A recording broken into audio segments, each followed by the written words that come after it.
Hey, I'm just testing out the mic here. Let me know if the sound's coming through, if you can hear me. I know that the video might be a little choppy, and if that's fine, if it is, we can still move forward with it. I just want to make sure that the audio is still coming through.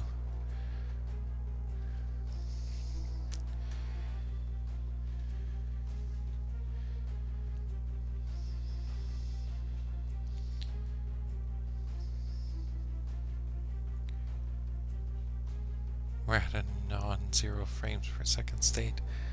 That's not good.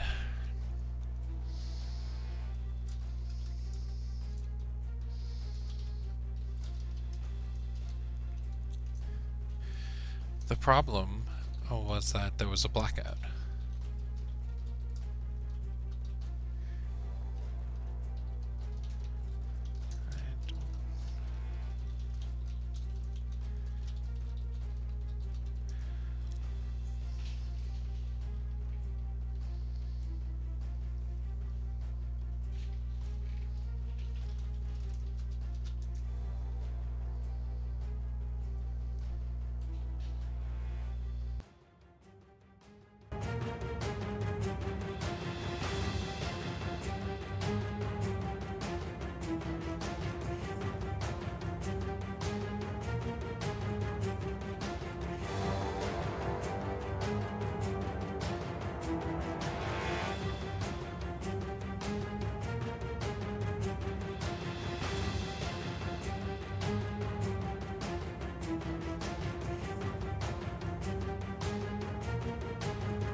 Alright, welcome everybody.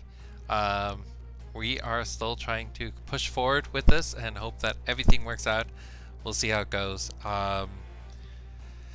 If the video stops, that'd be unfortunate. I am trying to monitor my end to see that everything's good, but I really hope that the audio works at least, and we'll keep pushing forward. There are actually a few reasons why things are super laggy on my end. I just kind of realized it now. No, it's still kind of delayed. I'm watching the Facebook thing on my phone as well, and I'm like, oh wow, yeah, there's a super delay, but still. So one of the big reasons why my computer is acting funny, and I just kind of realized it, was I'm building out all the files for JLAR 2nd edition, and it's consuming so much of my hard drive space. So that's part of the issue that's happening there. But we'll try our best, move forward with things, and we'll see how it goes. So thanks for joining, and I'm excited to announce the winners. While we have a few seconds here, make sure you go and share this with your peers. Let's get the entire community watching tonight as we celebrate who the winner is.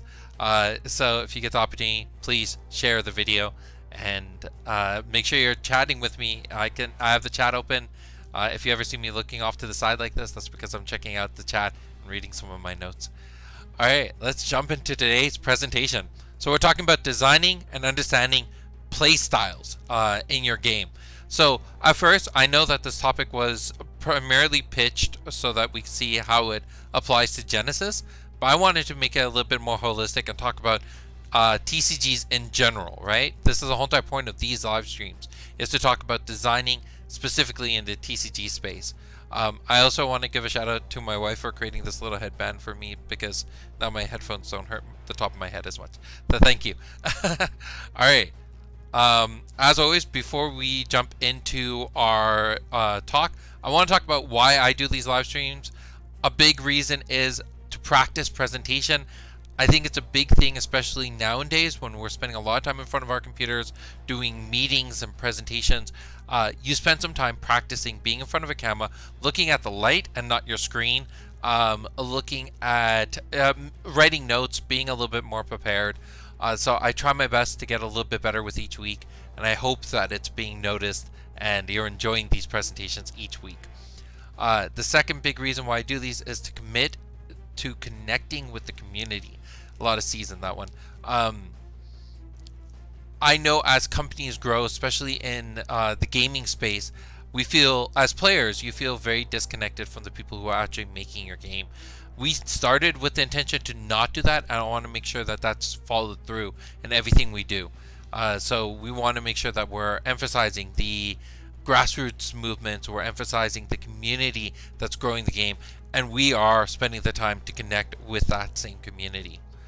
And then finally, putting out content that's specific to TCGs and CCGs. There's a lot of great content out there for everyone, and if you want to check out Board Game Design Labs, they helped me a lot in my first 4 or 5 years when I started this, when I decided to move from just building this out as a hobby to actually making it into a career. So there's a lot of great content out there in general for board game creators, but for the TCG space, I think the amount of voices are fewer than there should be. So that's the big reasons we're here today. Before we jump any further, a huge shout out to our Patreon supporters, Andrew, Gunther, Steve, Will, and Good Time Games for being our top tier supporters.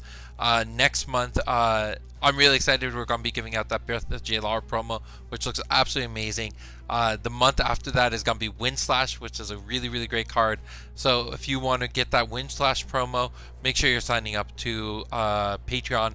And also, we're using Patreon for the voting on the card pitch contest. And we'll be talking about this month's winner and what's happening next month in a little bit. So make sure you stay tuned for that. And then also, huge shout out to our future leaguers. Thank you so much for testing and working with Alex to make all this possible. So Future League's going to be happening right after this chat. I know Alex and Will are already ready to be making some decks and doing some playtesting. So if you're interested in testing out stuff on the Future League side, head over to Discord and connect with us. The link to Discord is in this video's description. And then the next roundtable is going to be happening this coming Monday at 6 p.m. You'll have the opportunity to sit with me, Alex, and other game designers and just talk about Genesis as a whole. We're not specifically looking at Future League. We're just trying to talk to you and understand your opinions about the game, strengths and weaknesses, things we should be emphasizing as we move forward. Let's jump into this presentation. So we're talking about play styles. This is a very interesting topic. I think there's a lot to talk about here. But before jumping into this, so note, this was actually a topic that was recommended by someone in the community. I'm really grateful that the community is asking these questions and getting us out there. So I haven't spent a lot of time reflecting on this topic, so this was a great opportunity for me to do that. I would love to revisit this topic in maybe a couple of months and give an update on this presentation. But I had to do, like, from what I could recall, these are the things I was thinking about when it comes to playstyles. So let's start off talking about defining what we mean by playstyles. So this is my words. I didn't grab this from anywhere. My definition of playstyles are the different ways players approach and strategize around your game. And the key there being the way they approach it and the way they strategize when it comes to the game you've created. So we're not talking about formats. We're not talking about standard or constructed or drafting or any other niche way to play your game. We're talking about the core game itself. We're not talking about hard skills that the players have. So are they good at resource management, or are they good at the tactical element of the game? And we're not focusing on the interest. Are they a competitive player or a casual player or a collector? The 3 C's that we talk about in TCG space. We're talking about the way a player can approach designing their deck so that when they actually start the game, what was their intention going into that, and how does that intention translate into their success in the game space. Hey, what's that? Helped you get? So Jeffrey, wait, what was that helped help you get started. So there's a community out there run by what's his name? Gabe Barrett. He does a lot of podcasts. I've actually been on a few of those podcasts. I think I've been on two. And it's Board Game Design Lab. They have a Facebook group. Go join them. They're great people. There's a separate Facebook group exclusive to Patreon members only, so I'm part of that as well. And Gabe himself, he puts out a lot of great content. His intention was always very altruistic about wanting to just give everyone an opportunity to have a voice and talk about the things that they're very passionate about in this space. He's then translated that into publishing his own books, taking those interviews and turning them into books. I did not make the cut for that, unfortunately, but he also then I had the opportunity to be on the same podcast, talk to him about testing and also designing a TCG. So I may reach out to him to do another talk sometime soon, but there's a lot of things to look at. So if you have the opportunity, go check out his content. It's really, really great. All right. So the first thing I really would emphasize for anyone coming into the space and designing a TCG or designing a game in general is don't assume the play styles that people are going to come play your game in. You can come in with a hypothesis, but whatever hypothesis, whatever idea you have about your game, make sure you're testing it. Make sure you're writing, this is my assumption, this is the way I think players will play my game, and then go and test it. See the way they actually play them. Don't try to force them to play the way you want the game to be played.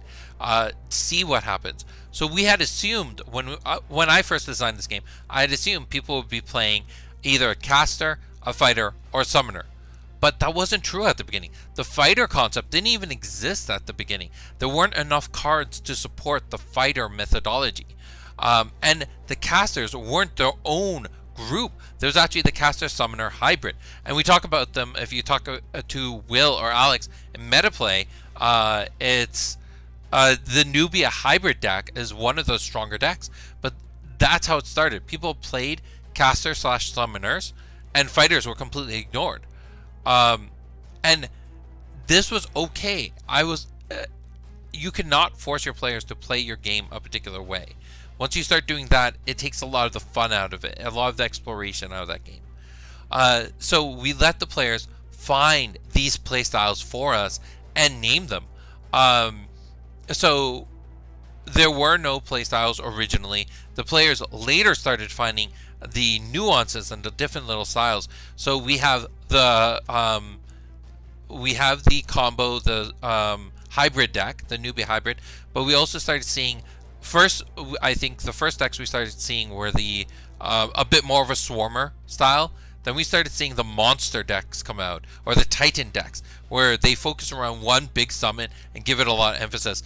The big summon has been for a long time Nubia, not Nubia, the Angels. And I made a deck where I focused a lot on Primordial, but that was more of a joke. But the Angel decks really were the beginning of the Titan decks. Then we started seeing the combo decks come out, and we saw the Reno Decay deck come out. So don't push your game in a particular direction. Play with the players. So if the players are starting to go in a particular direction, work on that. Encourage them to explore your game. We found what the players liked, and we started giving them more. At first, when the OTK deck came out, so OTK one-turn kill decks, the idea of building up your resource, coming in for the kill in one go, when those came out, we weren't particularly happy about it. But the more we talked about it, discussed it, more we understood it, more we realized that's what the players wanted out of the game, especially for fighters. And if that's what the players wanted, we are happy to start moving towards that. Now, there's a particular niche part of that we don't want, which is the first turn kill or round one kills. So we call them, and in the design perspective, we call them rocks. And we don't want there to be any rocks in the game. But we would very much encourage fighters to try this OTK. And then it gives you a sense that if you're a caster or a summoner and you're holding off that fighter for a long time and you're doing okay, and then all of a sudden they find a way to get toe-to-toe with you and in one turn just kill you, you're like, yeah, this is what I was afraid of. And it makes sense, right? It makes sense in the battlefield. If Malik all of a sudden was toe-to-toe with Kendra, he would go for the kill. He would do it. So we started swerving into what the players were requesting. All right. The next thing I learned was you need to understand the natural divisions in your game. So when I look at it, the key stats around that your game emphasizes, those are the areas that the game's going to break down into, and people will find the natural categories that the game kind of breaks into. So in Smash Brothers, and I use Smash Brothers because I like that fighting games are really, really interesting, and there's a lot more nuance in them than I gave them credit for as a kid. So when I go back and I look at these, I'm like, wow, a lot of people thought really deeply about these. So for Smash Brothers, there's 3 key archetypes: offensive, defensive, and flexible. The offensive, I'm just going to read this off. So offensive characters are the ones with better tools for approaching and chasing down opponents. They usually attack relentlessly without giving any breathing room. Defensive characters usually avoid their opponents and bait them into setups to exploit the weaknesses from a distance before delivering a punishing blow. And in flexible, these characters can easily alternate between offensive and defensive gameplay as the situation depends on it. So one of the things that really excites me about games like Smash Brothers, I'll be talking about Street Fighter in a little bit, is that there's a lot more depth and a lot more design than you think in a game that's just beat them up. And I think Genesis plays into that. So what are our key stats in Genesis? And once we had a good understanding of what they were, even though, they're very obvious, but they fall into particular groupings. So there's HP, aura, energy, awareness, attack, and then your secondary ability. Those are the key things that you see on the champion. So when you're looking at a champion and you see there are particular stats gearing in one way, you see high aura, you're going to think, okay, this is someone who's going to be a caster or a summoner. And their differentiating factor is on their secondary ability. Nubia is really great, swinging both ways, because she can be a great caster because of her draw ability, or a great summoner. But someone like Long is not going to truly excel at being a caster. Not saying he can't do it. He's just not going to excel in it the same way as someone like Idris because of their secondary ability. And now when you look at someone with high attack or high energy reduction, that's going to lean you towards becoming a fighter. So the different ways we as designers start breaking down our characters, those are automatically going to create particular categories. How those categories get played, that's up to the players. So a high aura, high attack champion, we don't know how the players are going to receive that, and we want them to do the exploration and figure it out themselves. We may have some assumptions. We come in, we test it, we see what they do with it, but we let the players, we put the tools in front of the player and let them discover it. And then one of the other big things is the rock, paper, scissors of your game. We talked about this earlier in Smash Brothers, where there's offensive, defensive, and flexible. In Street Fighter, there is a rock, paper, scissors of punch, blocks, and throws. So blocks beats punches, throws beat blocks, and punches beats throws. Magic the Gathering has control, aggro, and combos, and they have their one beats the other, and I know it changes with every set and every update and meta. So I recommend whenever you're designing a game, you should come with the idea that you want to have you need to have some sort of rock, paper, scissors. Put out enough tools for the players to explore, having A beats B, B beats C, and C beats A. Theoretically, you could have more than just 3. You can go to 4, 5, 6. You can go to infinite. However many that you have, that's the amount you need to be emphasizing when you go into design. So keeping things simple, keeping it down to 3 or 4, maybe even 5. If you can make sure that with every set launch, every product launch, you are emphasizing on those things, then that's really going to be key to making sure that those elements feel balanced. And a big reason you want to have this is that there's no dichotomy in the game. There's no moment where in any snapshot of your meta play for your game, one is just eclipsing the other, and then everyone wants to play that one side, and then people who want to play the other side feel like they're being left in the dark. So these are kind of my big things that I was looking at when it comes to play styles. A lot of it is letting your players explore, but at the same time, having some ideas that you come in with. Have ideas, test them out, and then reevaluate how things go as the players start picking up the game and start experimenting with it more. So how does it apply into Genesis and its evolution? I'm going to talk about Genesis from the very beginning, and it all starts with the Giant Scorpion. Giant Scorpion and Idris owned meta at the beginning. And then as that meta started getting stronger and more people started playing Giant Scorpions and Idris, the people who didn't have enough Giant Scorpions were trying to think, okay, what's the counterplay? And then that's where the Raha Bolt Shot deck started. And we saw a lot of people wanting to run Bolt Shot because it automatically killed off Giant Scorpion. If you could hit 2 Giant Scorpions, even better. But the goal was to try to hit at least the Giant Scorpion and the Champion. But then, because Bolt Shot was now killing off the Scorpions, you needed a summon that had a little bit more durability. And then the Nubia Angel deck started appearing, especially as Angels started seeing more frequency in players' collections. And then to defeat the Angels, we saw the Rain OTK come out. So one thing that I kind of learned, and I started realizing this more as I was writing the slide deck, is that these different playstyles and this different sense of meta starts coming out from counterplay to previous meta versions. And this is where it's really important to understand what your players are going through, understanding their emotional challenges as the meta evolves and as the game evolves. So being connected with your community, working with them, understanding what their likes and dislikes are, that's a big key on understanding what the general playstyles are in your game. So in summary, don't assume the playstyles that your game's going to come into. Let your players discover them for you.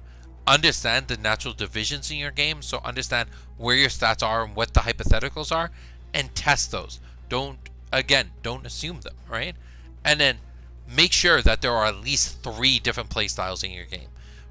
If you want to add more, but try to at least have 3, right? And if you have any fewer than 3, that's when the game can see a very stale or very painful growth. And then lastly, as your game evolves, as it grows, it has the opportunity to reveal a lot more things to you about what your meta looks like, what the different playstyles look like. And the only way to truly have a good grasp on that is by being connected with your community, being connected with the people who are actually playing your game. All right, kind of a short presentation on this topic. It was, like I said at the beginning, it's not one that I've spent a lot of time reflecting on, and so I will want to come back to this conversation later, but it is something I think very important. So here's my initial one. If you have any questions, feel free to start throwing them into chat. I will respond to them once they start showing up, because there is a bit of a delay in presentation to conversation happening here. Something's opening in the background of my computer. That was weird. That being said, what would you give to retail stores as a strategy to bring in new players? That's a challenging thing. One of my big lessons learned just growing as an individual is to not assume a lot of things. And I spent a lot of time actually asking my partner retailers, what have you seen in the past that has been successful? Because a lot of these retail stores we work with have been around. Some of them are newer, just opening up soon. Andrew, if you're watching, shout out to your store. I hope you have a great success with your launch. Some of them have been around for 5 years, 10 years, 20 years. They've seen games come and go. They have a lot of opinions on what works and what doesn't work about bringing new players into their game.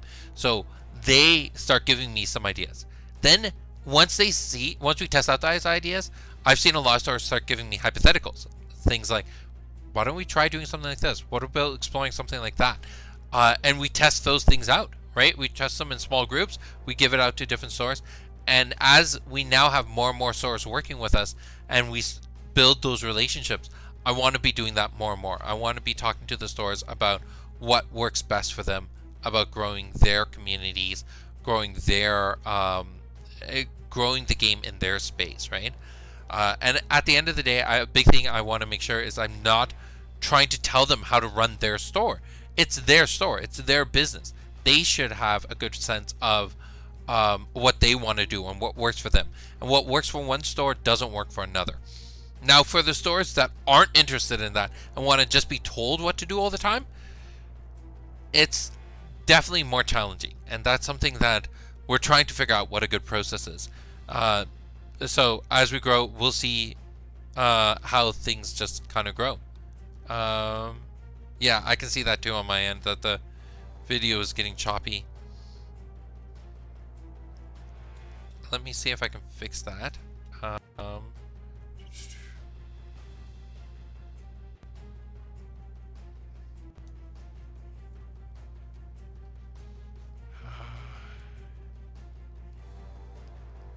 Alright, as long as the audio is still good, I think we can push forward. But I will hope for the best. It looks like it's clearing up a little bit more now. Alright, and then John, that was still great to listen to and get your perspective on. I'm trying to make these presentations worthwhile, not just to people who are trying to understand Genesis, but also to anyone who's trying to create their own game. I know the TCG space is very, very competitive, but I think there is opportunity for innovation at this time. This is the time that if you want to get into this space, I want to work with you. I want to work to help you get there, because it's hard and there's a lot that's going on these days, and we need to support each other. So if you have the opportunity, if you want to start designing your own TCG, let me know, and I want to support you the best I can. Alright, so upcoming events in the next little while, Meta Mondays, every Monday 8 p.m. on Discord. Will leads this group, and he's doing such a great job. So shout out to Will for his excellent work on trying to understand what the meta of Genesis looks like. And then every Tuesday night, Alex and I do a talk about actually getting into nitty-gritties of Genesis. So that's a big difference between these game design talks and the Exploring the Library talks. Exploring the Library talks purely focuses on the actual game of Genesis. These ones I'm trying to focus more on the game design principles that I've learned. North of Exile does a wonderful live stream at 7:30, and to any of our retail store partners or anybody who does a regular live stream that they want us to announce to the community, let me know, and I will definitely make sure I get to announcing that to as many people as I can. These game design talks are now moving from 3 p.m. that's posted there. We're moving those to 6 p.m. because this time seems to be working for a few more people than normal, and it gives me a little bit more time to put these presentations together. Right after this is the Future League testing that's happening on our Discord server, hosted by Alex, and he should be able to help you, anyone who's interested in that. Upcoming things, the 5th, May 8th, we got our another tournament happening on Tabletop Simulator. This is a standard tournament, so we're going to be using the 3.0 rules. So we'll be doing that. Akashic Codex. So part 1, which is about Welcome to JLR, that's now done. Go read that. It is super nice. We're going to be doing 2 prologue chapters because the main story of Welcome to JLR focuses around King Emmett, but we want to hear what the other champions are doing. So with the first prologue chapter, which is the focuses around Malik, that's done and ready to be posted on Monday, and it's such a nice read. So make sure you go check that out.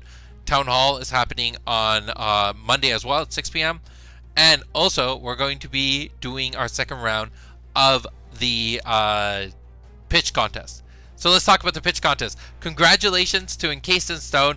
Big explosion and emotion and everything. Encased in Stone won the pitch contest, and I would love to get the creator of that card to come onto our live stream on Tuesday to talk a little bit about the design and what he's hoping the card will look like in the future. So if you're watching, feel free to let us know, and we'd love to have you come on Tuesday for Exploring the Library. It was a really cool contest, a lot of great cards. I'm actually really excited Encased in Stone won because this is a card I think a lot of people are looking at from... So first off, I'm actually surprised of the 2 cards that made it out to the semifinals.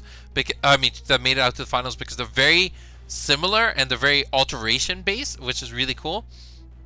Encased in Stone, if you don't know what it does, It's 5G spell. Its awareness is the same as tsunamis or landslide cards like those. 12 aura. Target summon and encased in someone's awareness is sent to its owner's subconscious. Then you place a fortification in its place. When the fortification is destroyed, return the summon back to its original spot. There's some testing I want to play around with this, but this is a really cool card. I'm really excited to see it move forward. And then the next month's pitch contest will be starting tomorrow. Tomorrow we'll be putting up all the details on the website, and we'll give you a few days to start asking all your questions. We want to know what are your concerns and comments around next month's pitch contest. It's going to be focused around 6G cards, and there will be actually 6 cards that win that final contest, one for each affiliation plus Jaylara. So we're looking for a new Jaylara card, a new Bellum, Thymos, Axon, Phage, and Chaos cards, giving you 6 chances to win. The actual voting process, instead of doing this elimination bracket thing, we're going to just do each day, we'll throw up 6 cards up into the poll based on the affiliation, and then you can vote which one you want, and the winner of that will win for the grand scheme of things. It's doing things a little bit different, but it seems like people are enjoying this. I'm really excited that people are. There's so much more I want to talk about, but we'll get to it. So tomorrow, expect on our website to see new details for the card pitch contest going live there. And not to slow down the hype train, we got Jaylara 2nd Edition. More details will be coming out over the next few weeks about what's happening with the set, a lot of the cool things that are happening around it. So trust me, you want to be following us on social media. We got a lot of cool things happening on all fronts. And then finally, upcoming topics. The next week's topic I want to talk about, and this is one thing I think is going to be really, really good for people who are in the CCG space and trying to build out their game. I want to talk about how important it is to have a company structure and why that matters way more than your game or your mechanic or your gimmick or whatever it is. The most important thing you can do to ensure your game's success is to make a great company that sells your game. So I want to be talking about that, but I'm excited. Let me just double check. So Jeffrey asked, just TCGs, what about board games or deck building games or others? Trying to remember. Yeah, I thought you were just doing the revolve.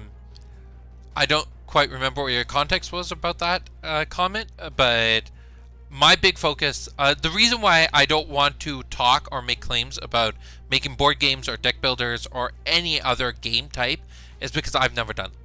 And the more I've grown as a designer and as someone who's been in this space, the more I've learned that sorry, I'm just going to be throwing up the closing screen here and talking in the background. So the more I've learned about the design space, the more I've understood that if you haven't done something in that space, don't assume that you know better. And that's why I don't want to speak on behalf of board game designers. The publication process is different. The design process is different. Testing process is different. Everything changes going from TCG to any other type of gaming. There's some areas of overlap, and I would say it's close to maybe a 50 or 60% overlap. But there's a lot of things that are different, and that's why I think having topics that specifically talk about the TCG space is very important, because in the TCG space you get an opportunity to evolve and grow with your game. You get to become better, where a lot of board games out there, I see the designer, they make that game, it's great, it does well, and then they push in a different space, or like they close that game off and then they start designing a new game, and what happens to that previous game? It just sits there in limbo. So I see your comment now. Sorry, that was about you wanting to know and support us in those developments. So if you are designing a board game, a deck builder, or anything of the sort, feel free to reach out to me and ask me, but I am going to direct you over to someone who's a little bit more proficient in that space. Again, the community of game designers, they're really great people, because at the end of the day, all game designers have one thing in common: they love games.